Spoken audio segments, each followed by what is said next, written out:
ప్రస్తుతం మాజీ మంత్రి జగదీష్ రెడ్డి మాట్లాడుతున్నారు. ఇప్పుడు లైవ్ చూద్దాం. హైదరాబాద్లో కూడా మంచినీళ్ళు దొరకవు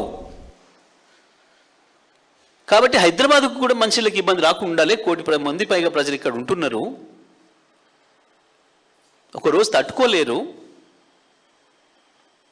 కాబట్టి ఇక్కడ ఇప్పుడు అవసరం ఉంది వాడండి అయ్యి చెప్పారు వాళ్ళు. పాపం దానికి వాళ్ళని జైల్లో ఇస్తానే జైలేకపోవడమే తప్పు.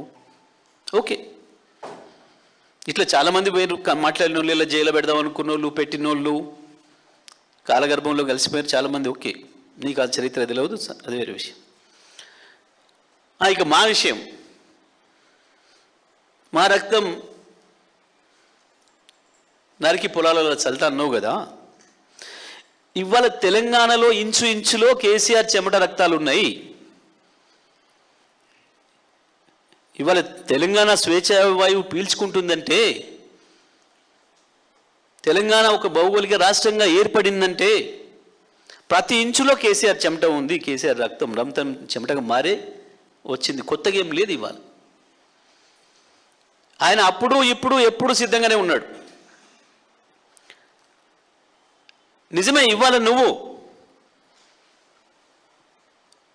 మమ్మల్ని నరికి మా రక్తంతో పంటలు పండిస్తారంటే మేము సిద్ధంగానే ఉన్నాం. కేటీఆర్తో సహా, కేటీఆర్తో సహా మేమందరం సిద్ధంగానే ఉన్నాం. తెలంగాణ ప్రజలకు అదే అవసరమైతే, ఒకవేళ రక్తంతోనే పంటలు పండితే నువ్వు భావిస్తే, ఎందుకంటే 2001లో జై తెలంగాణ నినాదం మొదలుపెట్టి వచ్చినాడే ఉంటామా పోతామా ఏమవుతామో తెలియని స్థితిలో వచ్చినాం. కేసీఆర్ గారు ఆ మాట ఆనాడే చెప్పిండు. ఉంటామో ఊడుతామో ఏమవుతామో, బతుకుంటే మాత్రం తెలంగాణ తెచ్చిందనక వెనక్కిపోయేది లేదు.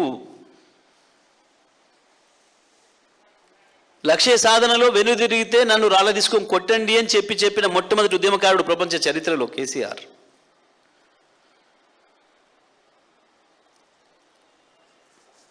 నీకు తెలియదు, ఎందుకంటే ద్రోహుల చేతిలో ఆయుధంగా ఉన్నవాడివి నువ్వు. ద్రోహుల దారిలో తుపాకీ పట్టుకొని